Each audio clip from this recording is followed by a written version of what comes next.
Un saludo muy especial desde Comeva Medicina Prepagada a través del Sistema de Gestión de Seguridad y Salud en el Trabajo a nuestra ARL Positiva.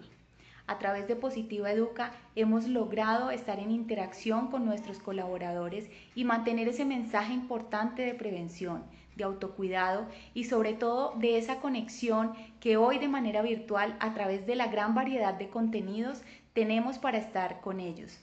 Gracias Positiva Educa, gracias por estar con nosotros y por permitir que nuestro sistema de gestión de seguridad y salud en el trabajo sea cada vez mejor. Gracias. Quiero validar por un momento, ingenieros, si me escuchan bien. El día de hoy les tenemos preparado algo muy especial. Derecho probatorio, cómo recolectar, ponderar y custodiar las pruebas generadas durante la investigación del accidente de trabajo. Yo soy Hilda Velasco Alarcón, soy Life Coach profesional. Soy profesional en seguridad y salud en el trabajo. Ya varios de ustedes me han acompañado en este proceso de formación en diferentes talleres web. Soy comunicadora social y ya muy pronto, si Dios me lo permite, seré abogada. ¿Por qué es tan importante este tema que hoy les trajimos? ¿Por qué es tan importante esta información que les traemos? Porque a veces no sucede mucho en los procesos de seguridad y salud en el trabajo, principalmente quienes hacemos parte de los equipos de investigación, COPAT, coordinadores de seguridad y salud en el trabajo, que no documentamos correctamente un proceso como es la investigación del accidente. Y Dios nos libre, pero podríamos, esta no documentación correcta podría llevarnos hasta un estrado judicial en caso que se presentara una reclamación legal por un accidente de trabajo grave o mortal. Entonces, como decía mi mamá, algo así como piensa mal y acertarás. Por eso, con esa premisa que de pronto puede sonar un poquito dura, quiero decirles que debemos empezar a documentar de manera correcta y asertiva todo lo que se genere y la consecuencia de esa investigación. Así es que hoy les voy a dar unos lineamientos prácticos que conlleven a documentar correctamente ese proceso de investigación y blindarnos jurídicamente. Blindarnos frente a qué? A un proceso legal, a una reclamación, poniéndonos en ese escenario fatalista, en ese escenario complicado. Miren que a veces a nosotros en seguridad y salud en el trabajo nos dicen tan exagerados, en algún lado me dijeron que las personas que trabajamos en este proceso somos sobreactuados, me dio risa, pero yo le decía que no es que seamos sobreactuados, sino que lo que nosotros buscamos es blindarnos a la empresa y a nosotros mismos, porque nosotros tenemos una licencia que cuidar. No olvidemos esto, amigos.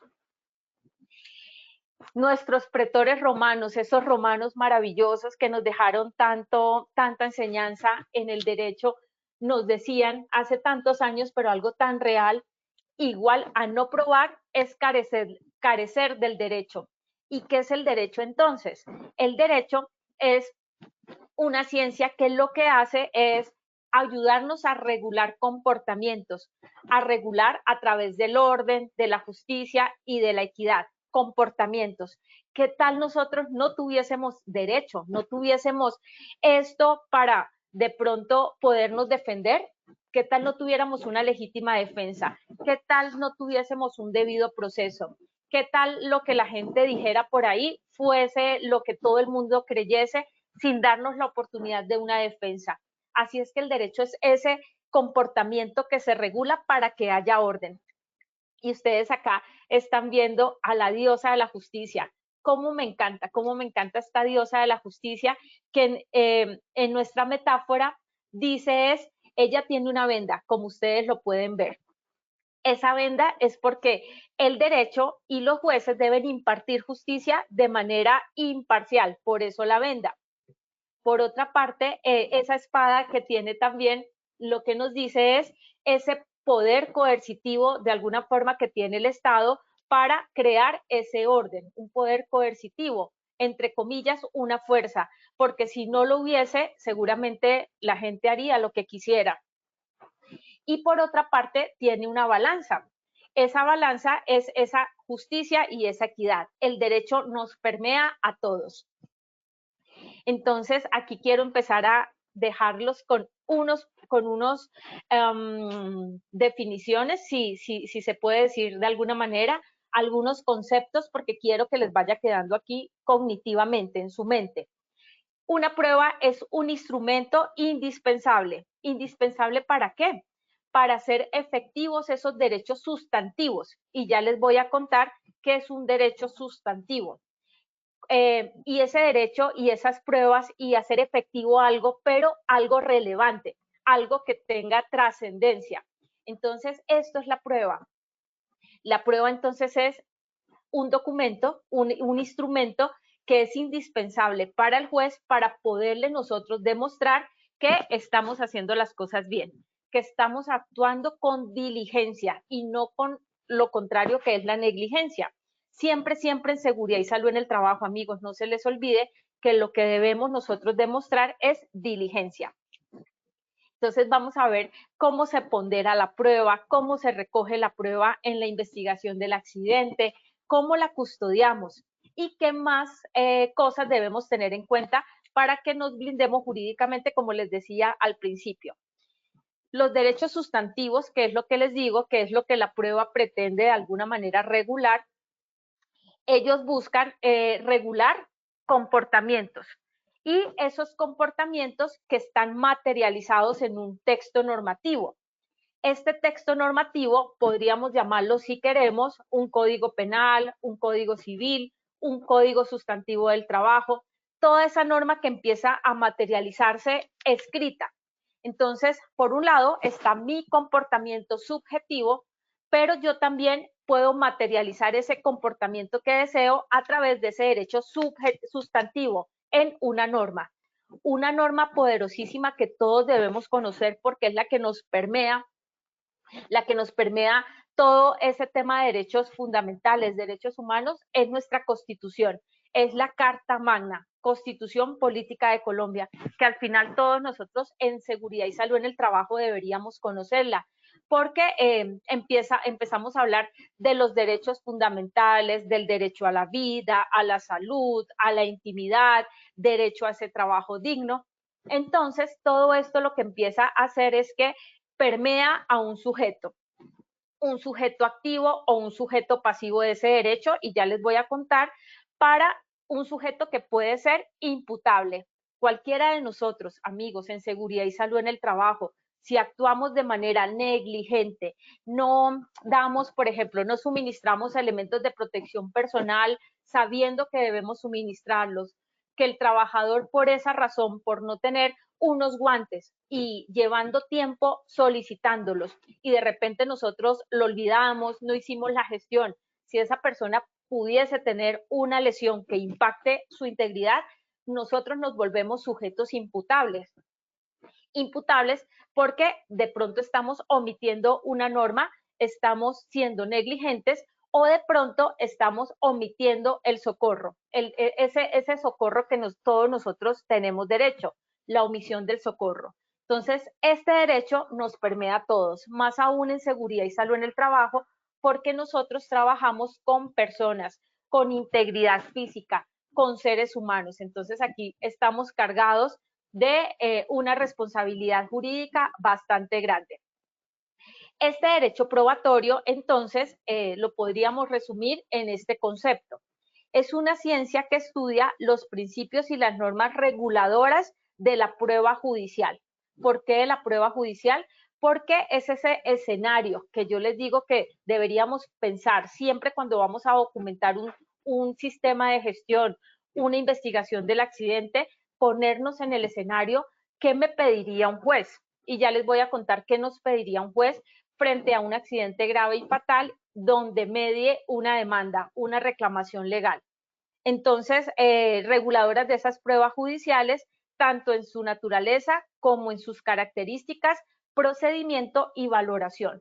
Por eso es que aquí, amigos, es tan delicado, es muy grave cuando se inventan datos, cuando se escribe información en la investigación del accidente, cosas que no son, cuando se pone en boca de alguien palabras que no ha dicho, porque yo tengo que proponer información, dar información que sea veraz y verificable.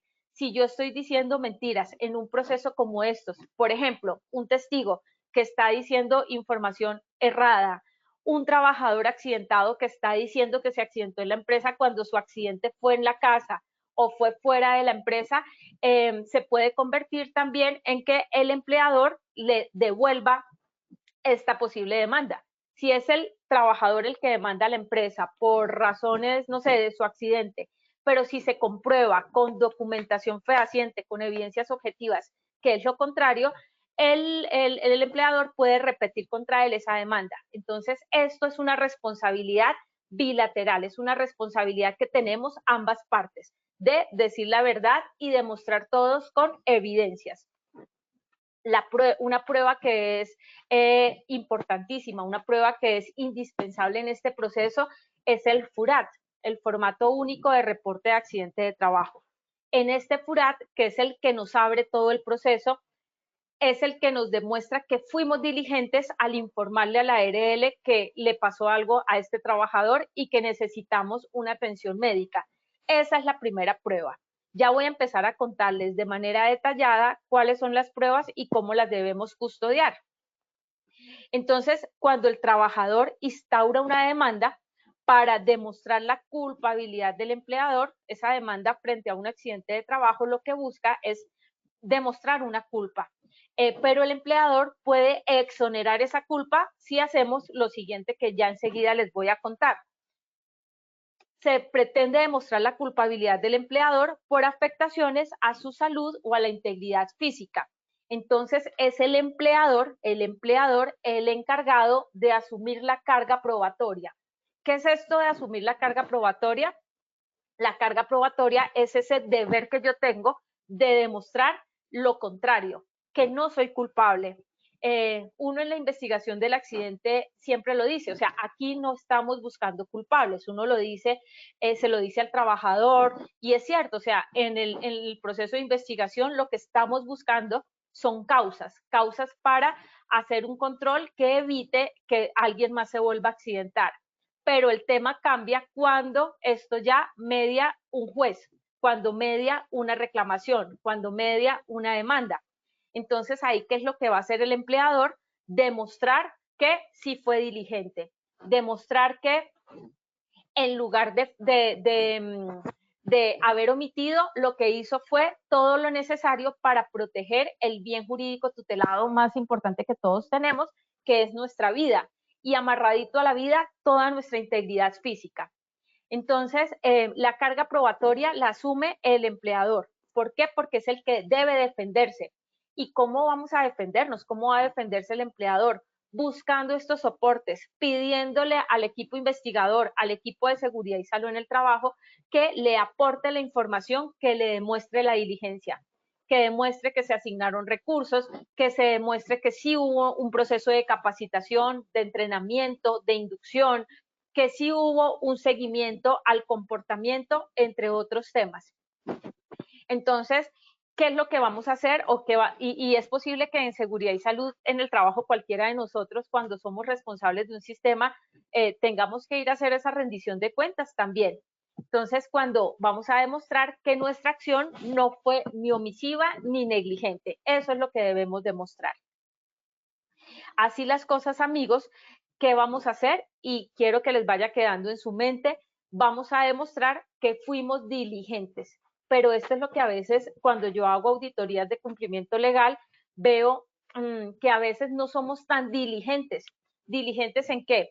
Estamos haciendo en ocasiones investigaciones en el escritorio, investigaciones que se nos convierten en solo papel, en documento, pero es que la investigación no tiene que ser solo esto.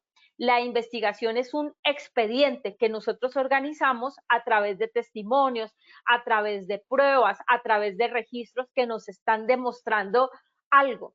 Entonces debemos ser diligentes, no investigaciones allá yo sentado solito escribiendo y llenando una serie de datos y de información. No, para esto tenemos un equipo investigador y es tan importante que ellos como equipo investigador también repliquen esta información.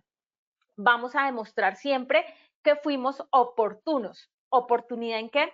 Oportunidad en que se le dieron, por ejemplo, unos primeros auxilios de manera rápida, que se hizo toda la gestión necesaria para brindar una atención médica importante, oportuna y requerida para esta persona, que activamos la brigada de emergencia en el momento que era. Prima siempre la vida, no se les olvide esto. Así nos toque parar un ratico la producción, pero ante todo nos tenemos que conectar es con la protección de la vida. Diligencia, oportunidad y buena fe. Este tema de la buena fe lo debemos demostrar mostrando siempre que nosotros estamos haciendo todo lo que es nuestra competencia, que estamos dando el paso adelante buscando una seguridad, entonces, y que no estamos diciendo mentiras. Entonces, ese principio de buena fe, que estamos entregando unos elementos de protección personal adecuados, buscando el bienestar y el confort de la persona, que estamos buscando cómo solucionar de pronto algún inconveniente, todo partiendo de la buena fe. Nada que sea premeditado buscando el daño de alguien. Y al final, vamos a demostrar que estamos trabajando en la protección de la vida y la integridad personal. Y de eso es que debe dar cuenta todo nuestro sistema de gestión y todas las pruebas que se van a recoger a partir y alrededor de todo este proceso de investigación. ¿Quiénes son los sujetos de la prueba en la investigación del accidente? Entonces, aquí tenemos dos sujetos. Está el sujeto activo. El sujeto activo es aquel trabajador que tiene el accidente, que sufre el accidente de trabajo y que puede ser grave o fatal. Si es fatal, sus sobrevivientes de ley que pueden hacer la reclamación, que pueden poner esa demanda. Ese trabajador activo o su familia o las personas que de alguna manera lo representen interponen esa reclamación legal y tocan la puerta a la justicia, o sea, para abrir un proceso. Ellos son los activos. Y los pasivos, en este caso sería el empleador, la empresa, quienes deben demostrar que si se fue diligente, se actuó de la mejor manera para la protección de la vida e integridad de la persona. Entonces, el sujeto pasivo aquí tiene que demostrar y llevar la carga de la prueba. Todo el derecho probatorio recae en esta persona. Hay algo que es muy cierto y es importante saberlo. Sabemos que el Código Sustantivo del Trabajo, el Ministerio de Trabajo, protege los derechos de los trabajadores, es proteccionista del empleado. Así es que muy importante entonces siempre que trabajemos mancomunadamente, trabajemos en todas las acciones necesarias preventivas para evitar que esto vaya a terminar saliendo mal. Pagar una demanda, pagar un sobreviviente de ley, una pensión, es un costo bastante alto, no solamente económico para la empresa, sino también de su reputación, de su imagen. Entonces, lo mejor siempre será trabajar preventivamente y trabajar con esos actores, con todos los actores de la mano, el COPAS, el Comité de Convivencia, la Brigada de Emergencias, todos los trabajadores, buscando ir todos en la misma línea, protección de la vida. No se les olvide, bien jurídico tutelado, vida e integridad. Les traigo este artículo para que lo repasemos un momento. Es el artículo 216 del Código Sustantivo del Trabajo. Lo que se busca aquí, yo les decía hace un momentito que en un proceso de investigación nosotros buscamos causas, pero aquí nos habla de la culpa del empleador. ¿Qué es eso de la culpa del empleador? Y es lo que vamos a desvirtuar finalmente en un proceso, más porque nosotros estamos representando a un empleador. También somos trabajadores, nosotros podemos ser un sujeto activo en este proceso, pero en este papel que cursamos como responsables de la implementación del sistema, como coordinadores del sistema de gestión, como parte del equipo investigador, nos van a llamar de alguna manera como parte del empleador. Entonces, el artículo 216 de este Código Sustantivo nos habla que cuando exista culpa suficientemente comprobada, y aquí está la palabra suficiente, suficientemente comprobada, del empleador en la ocurrencia del accidente de trabajo, de la enfermedad profesional, así está escrito en el Código Sustantivo en este artículo, sabiendo que hoy hablamos de enfermedad laboral, está obligado a la indemnización total y ordinaria por los perjuicios y también del monto que de allí todo esto se derive, todas las prestaciones. Si bien es cierto, nosotros aportamos a la ARL porque la ARL nos brinda esas prestaciones económicas y asistenciales, la ARL no nos va a cubrir frente a una demanda, frente a una reclamación. La ARL solamente paga lo que corresponde, prestaciones económicas y asistenciales. Pero aquí entonces ese es el escenario de una posible demanda. Ya les voy a contar qué les va a pedir un juez laboral en caso que se aperturara un caso de estos, una demanda, una reclamación, y que nosotros qué debemos tener muy organizado y listo siempre. Ojalá nunca se nos presente una situación de estas, pero si se presentara, ¿cómo nosotros podríamos exonerar una culpa? ¿Qué es culpa y qué es dolo? Voy a explicarles un poquito esto porque es muy importante, porque aquí van a ver estos conceptos. Culpa. La culpa es todo lo que se genera cuando hay conocimiento de una situación, pero no hay una voluntad de hacer daño.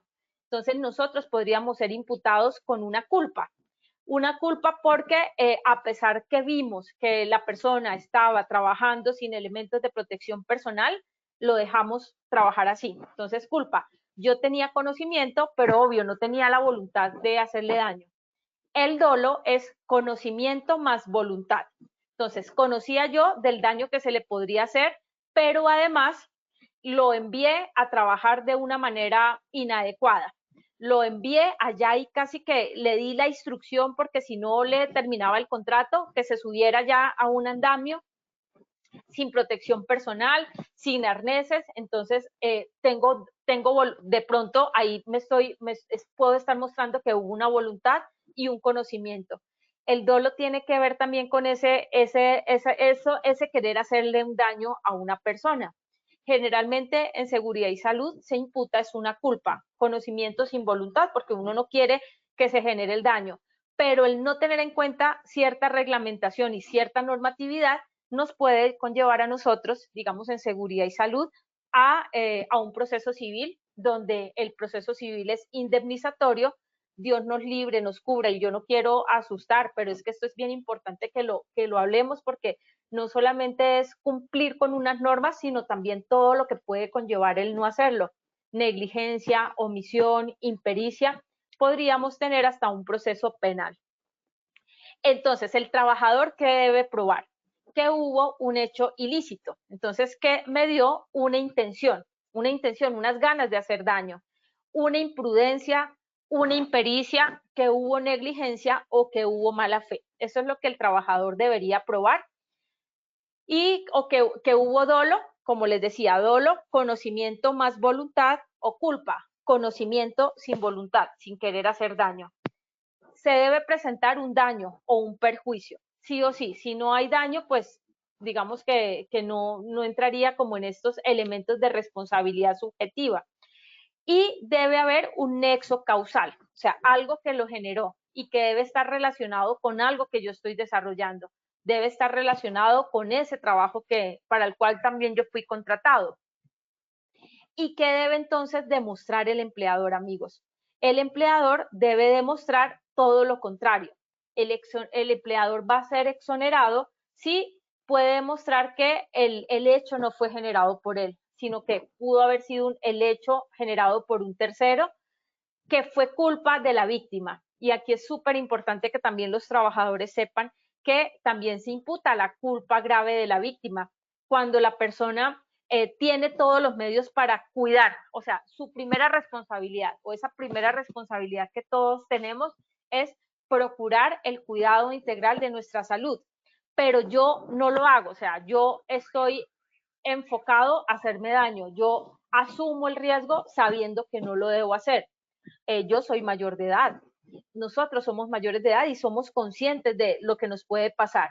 Entonces también se puede revertir el hecho, el caso, mostrando que fue una culpa grave de la víctima. Entonces el tema ya se devuelve a la persona, se repite. o que pudo ser por fuerza mayor o caso fortuito. Digamos, Dios nos libre, pero un incendio en una bodega, una explosión, pero que no hubo manos criminales allá metiendo mano para que hubiese un daño, sino que fue algo más algo de la naturaleza, un sismo, un terremoto. Diligencia y cuidado. Entonces el empleador va a exonerar su culpa si siempre va a demostrar que se actuó con diligencia y con el debido cuidado de ese bien jurídico tutelado de la persona, que es la vida. Entonces el mostrar que se entregan elementos de protección personal adecuados, correctos, de buena calidad, no los que se venden en la esquina en la ferretería marca Coquito, como yo llamo, porque de pronto no da la cobertura necesaria, que se le da al trabajador las mascarillas correctas si se expone, por ejemplo, a riesgo químico, con sus filtros, que se le capacita, que se está trabajando en ese cambio comportamental. Y estas son las evidencias que siempre debemos tener allí, que debemos tener presentes y en cuenta, todo súper bien documentado para ese expediente, el expediente. Y ya les voy a seguir contando qué es lo que vamos a documentar en este caso.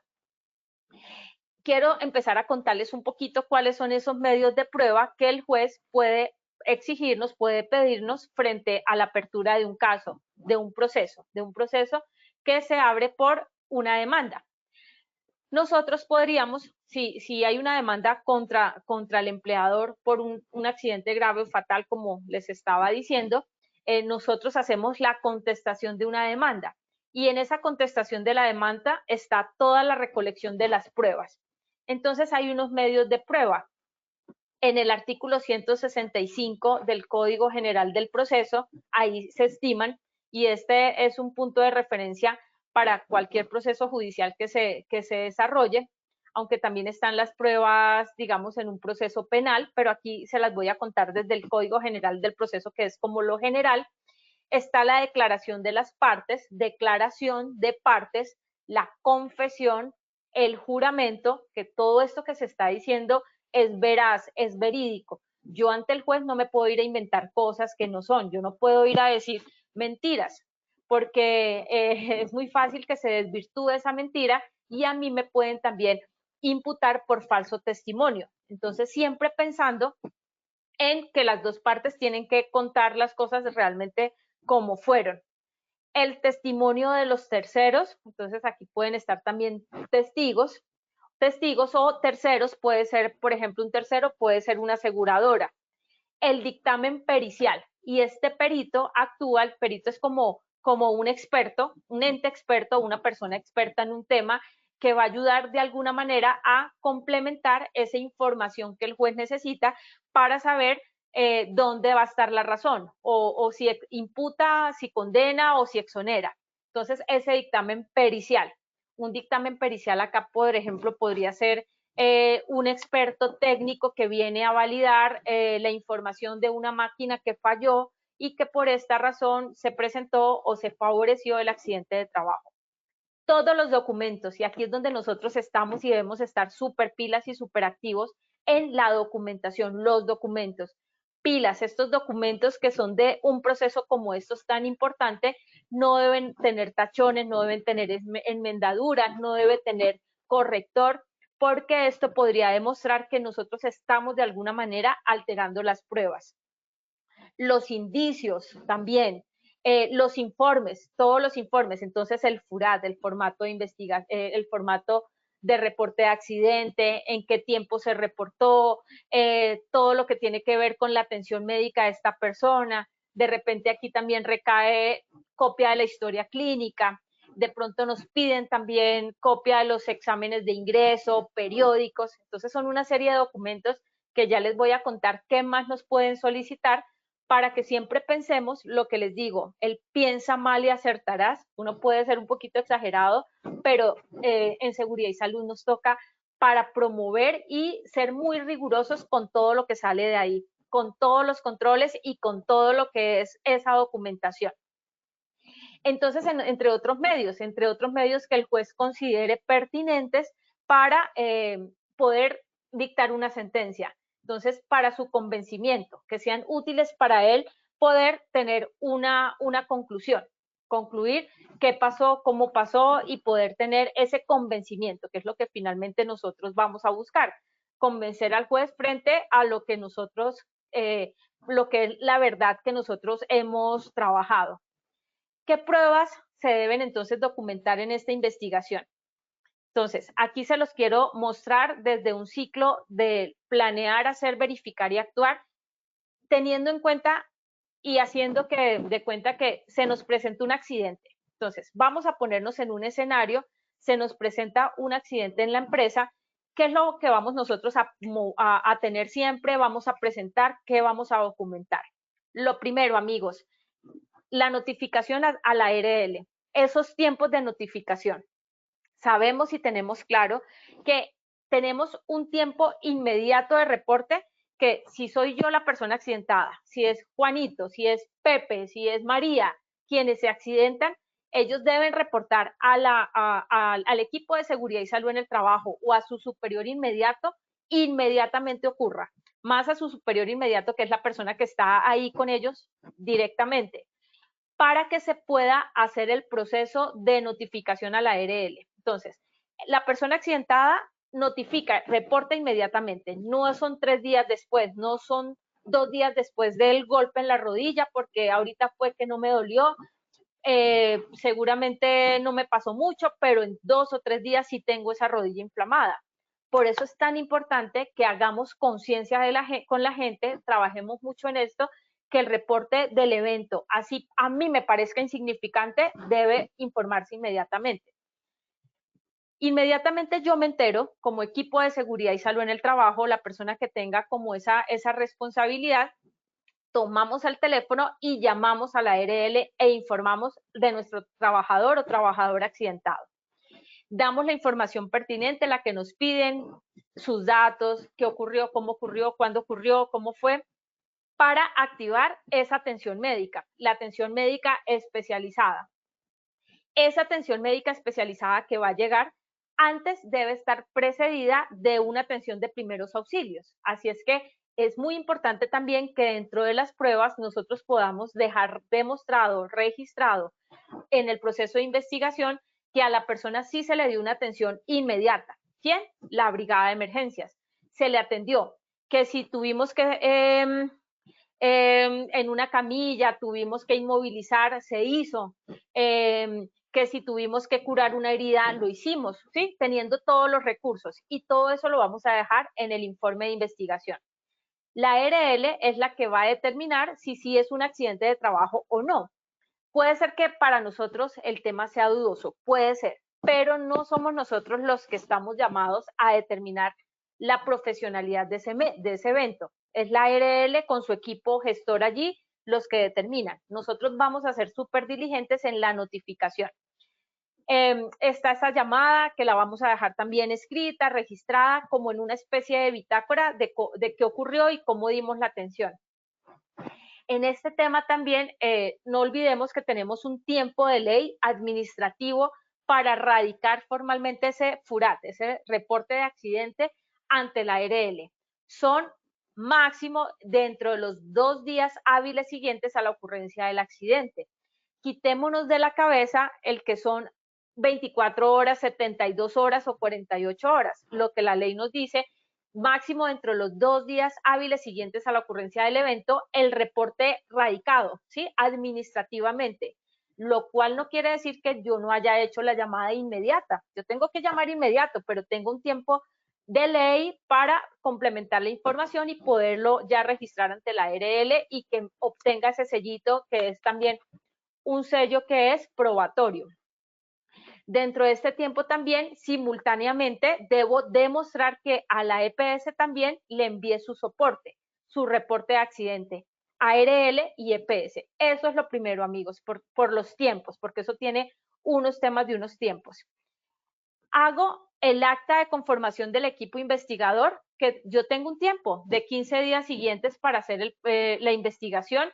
Si es un accidente grave o fatal, tiene que ser mucho más rápido. O sea, yo tengo que ser súper diligente en el registro fotográfico, en empezar a tomar las pruebas, los testimonios, los testigos, mirar qué pasó, poder controlar el área para evitar que otra persona también se accidente. Entonces aquí yo tengo que empezar a demostrar que hice la conformación del equipo investigador. Esta información puede quedar en el reporte de la investigación, quiénes son y con sus firmas.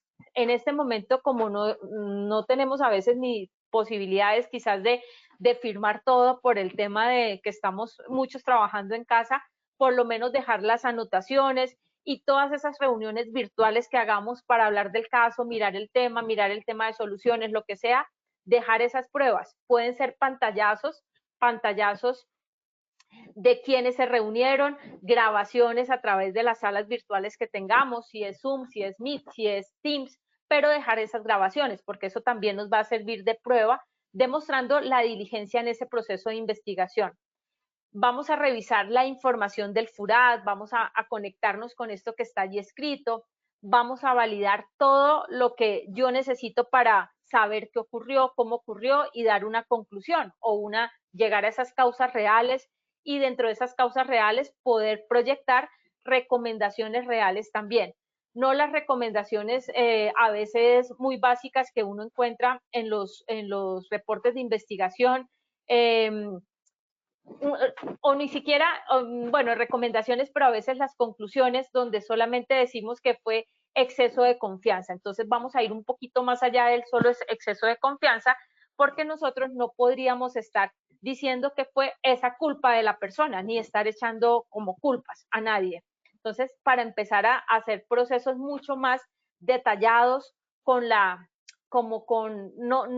palabra no es seriedad, porque nosotros lo hacemos de manera seria, sino con la rigurosidad que esto conlleva y que esto merece. Los testimonios de los testigos, amigos. Estos testimonios de la persona accidentada, si podemos tomarlo, de la persona también que presenció el evento. Entonces, testimonios libres, que ellos nos escriban en hojas, que nosotros no les estemos poniendo palabras en su boca de lo que nosotros quisiéramos escuchar, sino que ellos libremente nos dan su versión. Este testimonio es súper importante como una prueba. Pruebas entonces esas versiones escritas.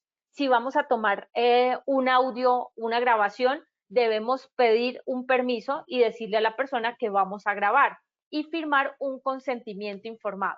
Pilas con esto, el consentimiento informado, porque un juez pudiese no validar una prueba si o echarla para abajo si a mí me tomaron una versión de pronto que yo no quería decir o que fui forzado a esa versión.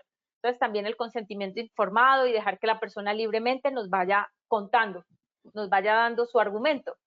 Las conclusiones del proceso, qué vamos a hacer para mejorar, a quién qué vamos a hacer para mejorar, demostrar la diligencia. Y debemos demostrar, y los registros fotográficos también son pruebas, un video que hagamos del área, demostrar que hicimos un control inmediato, que si el accidente se generó, por ejemplo, por un hueco en el piso, lo vamos a subsanar, porque con eso vamos a evitar que alguien más se vuelva a lesionar. Diligencia. Las firmas, todos esos documentos que necesiten ser firmados, que estén firmados de manera completa por todos quienes integran ese equipo investigador. Ojo con eso porque todo el tema de las firmas, yo a veces veo reportes de investigaciones de accidentes cuando hago evaluaciones legales, solamente está firmado por la persona de seguridad y salud en el trabajo, el responsable del equipo investigador, y solamente se relacionan los nombres de otras personas, pero nadie más lo documenta, nadie más lo firma. En este momento, como estamos en esto de los medios virtuales, podemos hacer referencia al decreto 806 de 2020 para utilizar esta virtualidad como un medio de prueba, dejándolo manifiesto en este documento de investigación. Debemos también plantear siempre un plan de mejoramiento. El plan de mejora también será una prueba y no solamente dejarlo escrito, sino el seguimiento a esas acciones. Esta divulgación de la lección aprendida para prevenir que otras personas también se vuelvan a lesionar de pronto por un acto inseguro, es importante que lo mostremos, se lo mostremos al juez, todo lo que hicimos para fomentar un cambio, todo lo que hicimos para generar informarle a la persona, a los otros, qué ocurrió para evitar que vuelvan a caer en lo mismo y también de pronto terminen accidentándose. Pruebas, entonces, amigos, vamos aquí, ya miramos en el ciclo PHBA cómo se pueden ir como gestionando estas pruebas. Vamos a mirarlo desde un resumen que aquí les traigo. La descripción del evento. Cuando nosotros escribamos en el FURAT la información en qué ocurrió en la descripción del accidente, siempre les recomiendo hacerlo en términos de dice el trabajador, dos puntos y abrimos comillas. Cuando decimos dice el trabajador es que vamos textualmente a escribir lo que esta persona nos está diciendo en el formato del accidente y no poniendo palabras de lo que yo estoy creyendo. Entonces, ojo con eso, eso también nos va como blindando jurídicamente frente a cualquier tipo de reclamación o frente a cualquier rendición de cuentas que tengamos que hacer en un juzgado ante el juez. Descripción clara del sitio del evento, poniendo, si podemos, los registros fotográficos. Esto también nos va a ayudar en el derecho probatorio, en este sentido, en esto que estamos hablando hoy. Si tenemos planos de áreas, todos esos documentos que ustedes puedan ir organizando en el expediente, los vamos poniendo.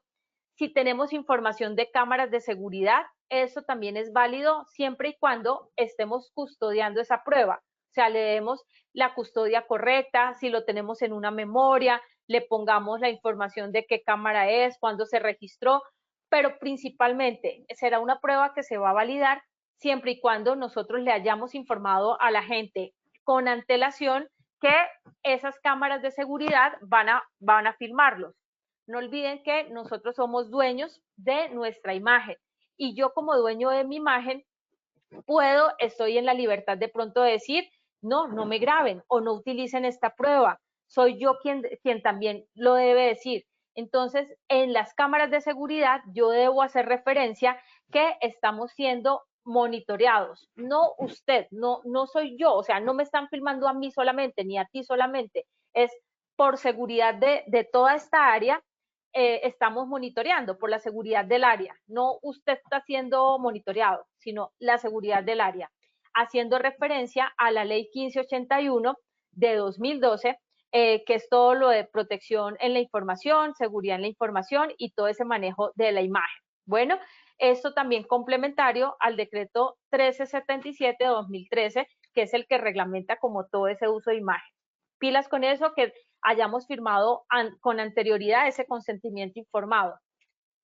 Registros de monitoreo satelital, si es el caso, si es un tema de vehículos, si es un tema probatorio por un accidente vial, equipos involucrados, los registros de inspección de los equipos, todos los reportes de mantenimiento que den cuenta cómo estaba funcionando la herramienta, el equipo, la máquina. Todo esto nos va a servir como pruebas para el juez. Hay algo muy importante, amigos, que yo se los compartía tal vez en otro taller, es la documentación también como pruebas cuando uno cita a las personas al proceso de investigación. Cuando uno cita a la persona accidentada, si es posible, obviamente si no está accidentada y puede darnos su versión, o al testigo, a veces, o al superior inmediato. Hacemos una citación y no asisten, hacemos la segunda y no asisten, y a veces sí pasa que la gente toma esto como juego. Entonces, ahí debemos abrirles la conciencia que esto es un proceso legal y es súper importante que todos participemos porque cualquiera de nosotros, hasta un testigo, por no facilitar la información, podría ser hasta procesado dentro de imputado dentro de este proceso, por no facilitar la información. Entonces, siempre dejemos, si hacemos una citación por correo electrónico, dejémoslo escrito, dejémoslo organizado, dejémoslo con fecha, hora de envío. Una segunda citación, reiteremos la anterior también vía correo electrónico. Si la persona definitivamente no responde correos, si podemos enviarle la citación por correo certificado a su casa, hagámoslo. O sea, vamos a demostrar que nosotros sí estamos teniendo como la mejor voluntad y la diligencia para poder saber qué ocurrió y poder hacer las mejoras necesarias. Y se los digo porque es que a veces pasa mucho que los jefes de áreas a veces son renuentes a participar en estos procesos y el jefe de área, por ejemplo, hace parte del proceso de investigación como equipo investigador. Esto hace parte de la resolución 1401 de 2007. Entonces, esos correos que enviemos o esas llamadas que hagamos, dejémoslas escritas siempre en una bitácora. Yo la llamo bitácora, pero puede ser el mismo expediente que estemos organizando dentro del proceso y el informe de investigación del accidente. Si necesitamos ponerle más hojitas a este informe de investigación, pongámosle más hojitas, no importa. A veces nosotros tenemos el formato que nos suministra la ARL, que es súper valioso, pero si necesitamos hojitas complementarias, pongámoselas. Pero que es importante, indexarlas, ponerles el número, folio 1, folio 2, folio 3, folio 4, para saber también cuántas hojas son y cuántas pruebas estamos anexando. Muy bien. Voy así como lo que te esté sonando mucho me parece súper importante, todo eso de alguna manera te esté inquietando con lo que me estás escuchando, ponle atención, porque es que como esto es un tema de trabajar con personas y como dicen en el argot de los abogados, que me parece que es fuerte y duro a veces, pero es una realidad, una demanda no se le niega a nadie y hoy día las personas saben que cualquier cosa es demandable, entonces es ponernos frente a ese escenario, que puede ser un poquito duro, fuerte, complejo, pero es necesario que nosotros, como parte de seguridad y salud en el trabajo, también sepamos a lo que nos exponemos y cómo podemos también subsanar. Bueno, entonces, vamos a empezar con los tips que les tengo preparados. Los documentos que resultan de una investigación deben ser reales, deben ser verdades, debe ser verdadero, veraz y verificable. Estos documentos, amigos, no deben contener enmendaduras, se los decía hace un momentito, que esto me quedó mal. No, yo tengo que evitar el tachón y debo evitar el corrector porque me pueden decir que es que estoy alterando una prueba. Entonces, pilas con esto, como lo escribamos, lo que escribimos y escribimos a puño y letra. Entonces, es muy importante que ese informe quede sin enmendaduras. Hacer firmar el consentimiento informado. Ahora que terminemos este taller, revisa, piensa, yo sí tengo el consentimiento informado. Seguramente tenemos consentimientos informados que hemos firmado, pero quizás lo tengamos solamente para un proceso de gestión de la salud. Quizás lo tengamos solamente para documentar la encuesta de autorreporte de condiciones de trabajo y salud, pero quizás no lo tenemos, por ejemplo, para decirle al trabajador que autoriza en caso que en un proceso de investigación de un accidente necesitemos tomar una prueba audible. ¿Sí? Entonces miremos esos consentimientos informados, si los tenemos firmados, cuál es el alcance del mismo y démonos esa oportunidad de revisar y de complementar. O en el mismo formato o reporte de investigación que tengamos, podemos dejarlo ahí escrito y pedirle al trabajador que si nos autoriza la prueba audible, hacerle una grabación de su voz que nos firme que sí nos está autorizando, también por el derecho que él tiene o que tenemos todos a nuestra intimidad. Amigos, permitir a las partes dar sus testimonios libres sin ser forzados. Entonces, nosotros evitar como estar llevando a la persona que diga eso que yo quisiera escuchar, porque a mí me pueden decir que es que yo estoy forzando la información o que yo estoy casi que diciéndole qué decir. Entonces, dejemos que el testimonio sea libre y lo dejamos que escriba, testimonio escrito. A veces yo pues no soy como tan partidaria a esos esquemas que ya están escritos de formatos donde se le hacen ya preguntas específicas al trabajador, porque casi que lo estamos llevando a que nos responda algo que nosotros quisiéramos escuchar. Entonces, más allá de ya una guía de preguntas y un formato, dejemos que la persona exprese por escrito de manera libre y voluntaria. Y que sepa que esto es una información libre y voluntaria y que él de esa misma manera nos está dando esa información. Recuerda que imaginar ese peor escenario ayuda a ser más estrictos con la documentación de las pruebas. No se trata, como les decía, de ser fatalistas o negativos o sobreactuados, como les decía hace un rato que me dijeron en algún lado, sino ponernos en ese escenario complicado. Si yo logro ponerme en ese escenario más complejo, voy a ser capaz de proponer mejores controles y voy a ser capaz de documentar mejor la prueba, el expediente. ¿Listo? Entonces, eso se los dejo como tips, sabiendo que, porque yo he estado así del lado en el que ustedes han estado, yo he coordinado sistemas de gestión he acompañado equipos de investigación de accidentes, también he estado acompañando investigaciones de accidentes mortales, pero también me he dado cuenta cómo un buen proceso de documentación y una buena gestión, no solamente documentar al final con estas pruebas, sino hacer una gestión preventiva siempre, nos va a ayudar a blindarnos siempre jurídicamente frente a cualquier reclamación legal. Bueno, estos eran los tips que yo quería darles y estoy viendo que por acá me están haciendo unas preguntas, entonces yo voy a permitirme directamente hoy leer estas preguntas. Bueno, vamos a ver qué me preguntan por acá. Me preguntan, si un trabajador testigo de un accidente se niega a dar su versión dentro del proceso de investigación, ¿cómo se podría proceder y documentar? Miren, es muy cierto que a nadie se le puede obligar a nada. O sea, a mí no me pueden obligar a dar una información o a decir algo de pronto que yo no quiero. No me pueden obligar. Sin embargo, es más allá de obligar, es como trabajar en hacer conciencia a la gente de todo lo que conlleva un proceso de investigación.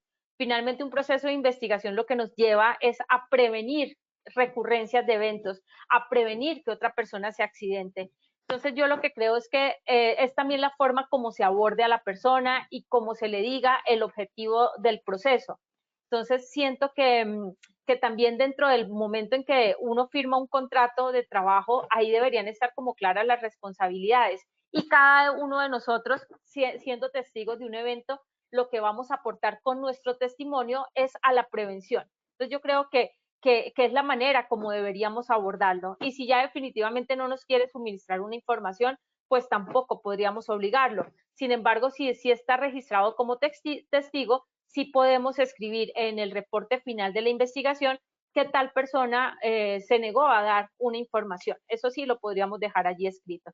Igual si esto pasara a una instancia superior que puede ser con un juez, ya el testigo sí estaría casi que obligado con una representación, con un apoderado de él, a dar la información que le sea pertinente. Bueno, me preguntan por acá, ¿en cuál norma legal se puede documentar el consentimiento informado? El consentimiento informado, Ley 1581 de 2012, que tiene que ver con todo el tema de protección de la información personal, el desistimiento que yo pueda tener de esa información, que si necesito corregir algo, yo tengo ese derecho. Entonces, que me den esa información en ese parámetro del consentimiento informado y que la empresa tenga una ley de seguridad, una política de seguridad en la información. Eso es muy importante también que lo integremos a los sistemas de gestión. Y eso también, como les decía hace un ratito, está reglamentado por el decreto 1377 de 2013. Y me hacen una tercera pregunta y con esta pregunta ya cerramos nuestro webinar de hoy.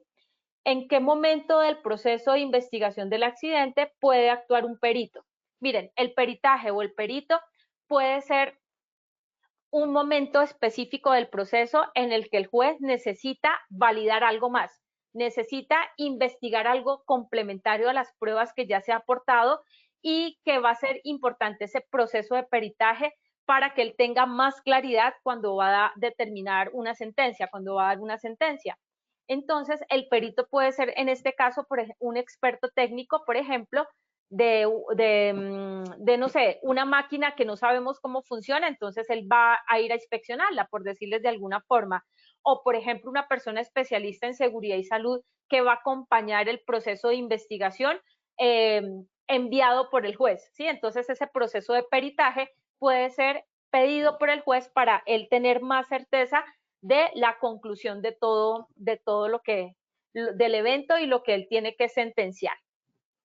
Bueno, queridos amigos, se nos acaba el tiempo. No me queda sino agradecerles por haber estado acá, por haber compartido conmigo este ratico.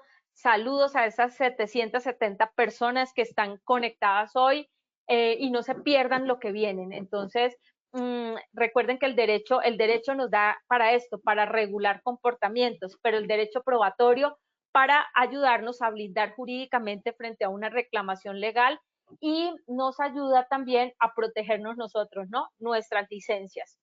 Les envío un abrazo fuerte y conmigo se vuelven a encontrar el viernes en neurooratoria para conectar con el público y dictar capacitaciones que conecten mucho y enamoren a las personas. A las 2 de la tarde, si me quieren acompañar el día viernes, ahí estaré. Un abrazo fuerte para todos. Gracias.